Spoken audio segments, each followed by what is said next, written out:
شمشیر بے نیام حضرت خالد بن ولید part number 166 اپنا اسلامک اسٹوڈیو۔ ناظرین، اتنے تھوڑے حصے پر اتنی زیادہ نفری کا حملہ روکنا آسان نہیں تھا۔ رومی پیادے بڑھے آ رہے تھے، حالانکہ ان کا نقصان خاصا زیادہ ہو رہا تھا۔ مسلمان تیر اندازوں اور نیزہ بازوں نے جب دیکھا کہ رومی سر پر آ گئے ہیں تو انہوں نے تلواریں نکال لیں اور مارکے کی خون ریزی میں اضافہ ہو گیا۔ ابو عبیدہ اور خالد نے اپنے دماغ حاضر اور حوصلے قائم رکھے۔ صورتحال ایسی ہو گئی تھی کہ محاذ کے جس حصے پر اتنا زوردار حملہ ہوا تھا اسے کمک سے مزید مضبوط کیا جاتا، لیکن خالد اس سے بھی زیادہ خطرہ مول لینے والے سالار تھے۔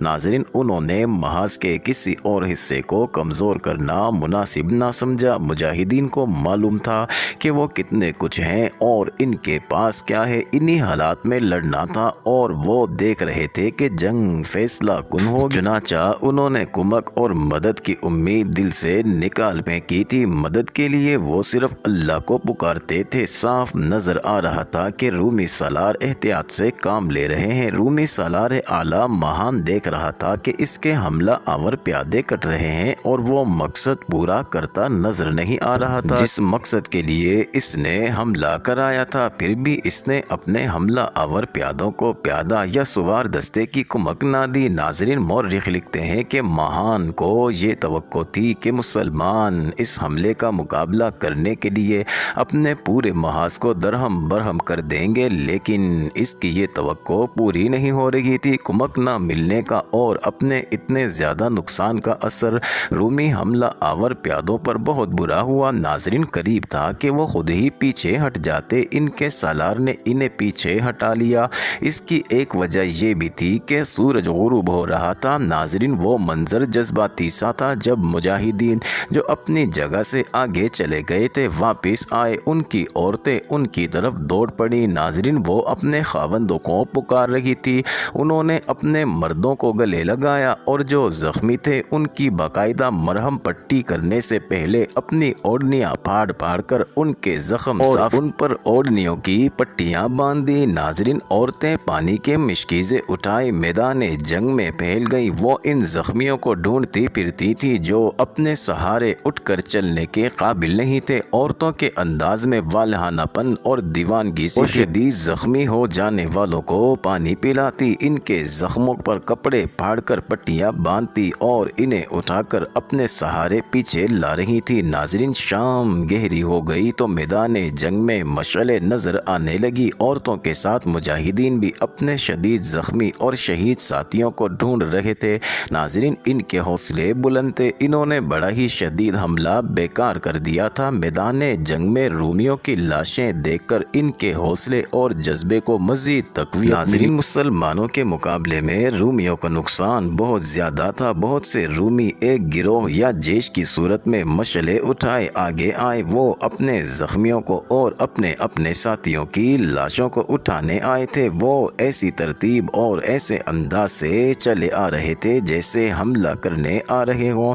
ناظرین، مسلمان جو اپنے زخمی ساتھیوں کو اٹھا رہے تھے تلواریں نکال کر ان پر ٹوٹ پڑے۔ اچھا خاصا مارکا ہوا، ہم اپنے زخمیوں کو اٹھانے آئے ہیں۔ رومیوں کی طرف سے آواز بلند ہوئی، تم زخمی ہو کر ہی اپنے زخمیوں کو اٹھا سکو گے؟ مجاہدین کی طرف سے جواب گرجا۔ ناظرین، 2-3 جگہوں پر اسی طرح کی جھڑپیں ہوئیں اور رات گزرتی رہی۔ اس وقت رومی سالار اعلیٰ مہان نے سالاروں کو اپنے سامنے بٹھا رکھا تھا۔ اپنے آپ کو دھوکے میں نہ رکھو، وہ کہہ رہا تھا، ہم اپنے حملے میں بری طرح ناکام ہوئے ہیں۔ کیا کوئی بتا سکتا ہے کہ اس کی وجہ کیا ہے؟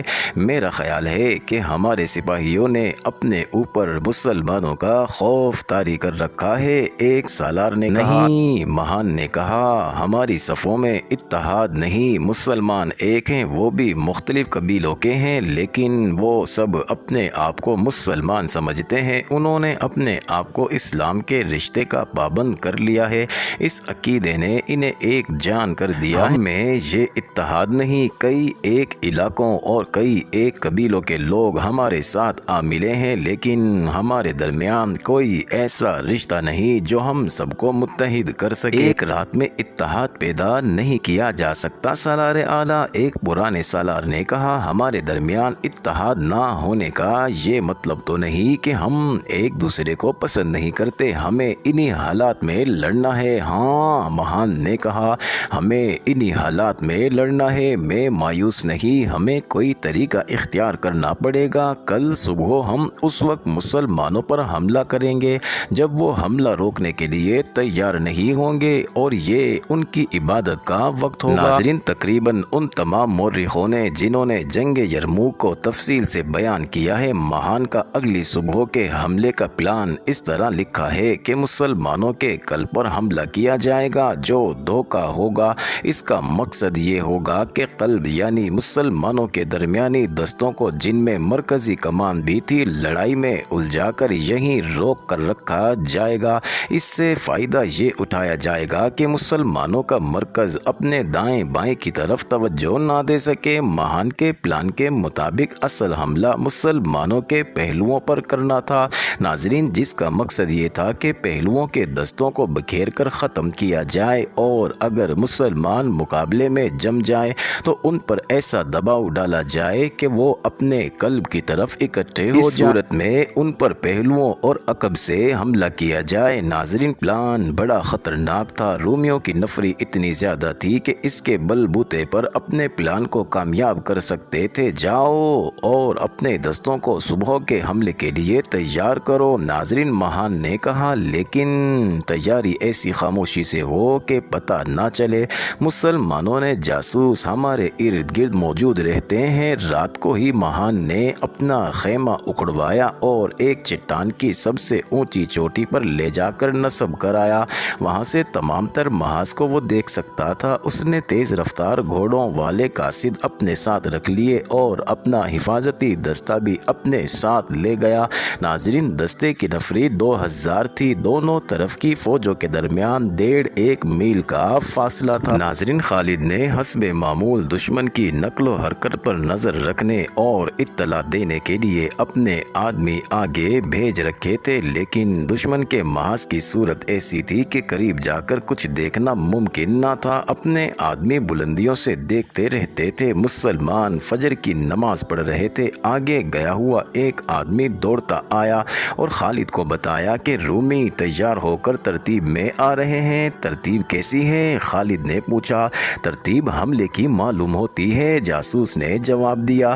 پہلے 10 بجے تھے، پھر ان کے دستے بڑی تیزی سے ترتیب میں آ گئے۔ سوار گھوڑوں پر سوار ہو چکے ہیں۔ ہو نہیں سکتا کہ رومی کہیں اور جا رہے ہوں، خالد نے کہا۔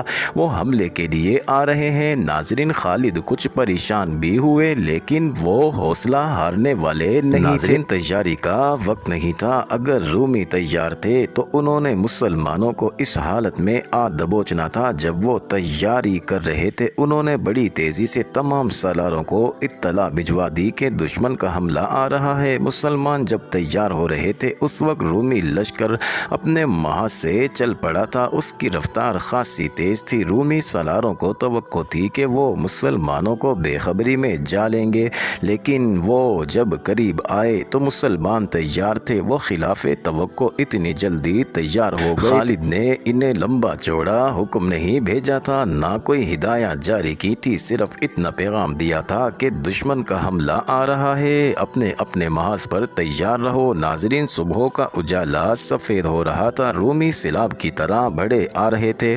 ان کا رخ مسلمانوں کے قلب کی طرف تھا۔ ان کے بہت سے دستے دائیں اور بائیں پہلوؤں کی طرف بھی آ رہے تھے، لیکن معلوم یہی ہوتا تھا کہ وہ حملہ قلب پر کریں گے۔ ناظرین، خالد نے اپنے قلب کے دستوں کو آگے بڑھ کر دشمن کا استقبال کرنے کا حکم دیا۔ انہوں نے دفاع کا طریقہ وہی اختیار کیا کہ برچی بازوں اور تیر اندازوں کو آگے کر رکھا تھا۔ رومی جو اس امید پر بہت تیزی سے آ رہے تھے کہ مسلمان بے خبر ہوں گے اور یہ بڑی آسان فتح ہوگی، مسلمانوں کو ہر لحاظ سے تیار دیکھ کر ذرا سست ہو گئے اور ان کے قدم رکنے لگے۔ انہوں نے گزشتہ روز حملہ کر کے دیکھ لیا تھا۔ ناظرین، مسلمان تیر اندازوں نے اتنی تیزی سے تیر چلانے شروع کر دیے کہ فضا میں ایک جال تن گیا۔ ناظرین، رومی رک کر پیچھے ہٹے اور تیروں کی زد سے دور نکل گئے۔ کچھ دیر بعد وہ ڈھالیں آگے کر کے بڑھنے لگے۔ تیر اندازوں نے ایک بار پھر تیروں کا می برسا دیا، لیکن اب کے رومی بڑھتے آئے، تیر کھا کھا کر گرتے بھی رہے اور وہ نیزہ بازوں تک آ پہنچے۔ رومیوں کے پاس مروانے کے لیے بہت نفری تھی۔ نیزہ بازوں نے رومیوں کو روکنے کی بھرپور کوشش کی، لیکن رومیوں کی یلغار اتنی شدید تھی کہ رک نہ سکی۔ تب قلب کے دستے آگے بڑھے اور مجاہدین نے جان کی بازی لگا دی۔ ناظرین، خالد یہ دیکھ کر حیران ہوئے کہ رومی پیچھے ہٹنے لگے ہیں۔ مجاہدین ان کے پیچھے گئے، لیکن خالد نے انہیں روک دیا۔ کچھ دیر بعد رومی پھر آگے بڑھے اور مجاہدین نے پہلے کی طرح حملہ روکا۔ ناظرین، خاصی خون ریزی ہوئی اور رومی پیچھے ہٹ گئے اور اس کے بعد یہی سلسلہ چلتا رہا۔ مسلمان سالاروں کو معلوم نہیں تھا کہ مہان کا پلان ہی یہی ہے کہ مسلمانوں کے قلب اور محفوظہ کو الجھائے رکھو تاکہ اپنے پہلوؤں سے بے خبر رہیں اور انہیں کمک نہ دے سکیں۔ ناظرین، خالد اس دھوکے کو سمجھ تو نہ سکے، لیکن انہوں نے ہر حملہ اس طرح روکا کہ مرکزیت اور جمعیت کو درہم نہ ہونے دیا۔ معزز ناظرین، یہ انٹرسٹنگ ویڈیو جاری ہے، اگلی ویڈیو قسط نمبر 167 میں دیکھنا مت بھولیے گا۔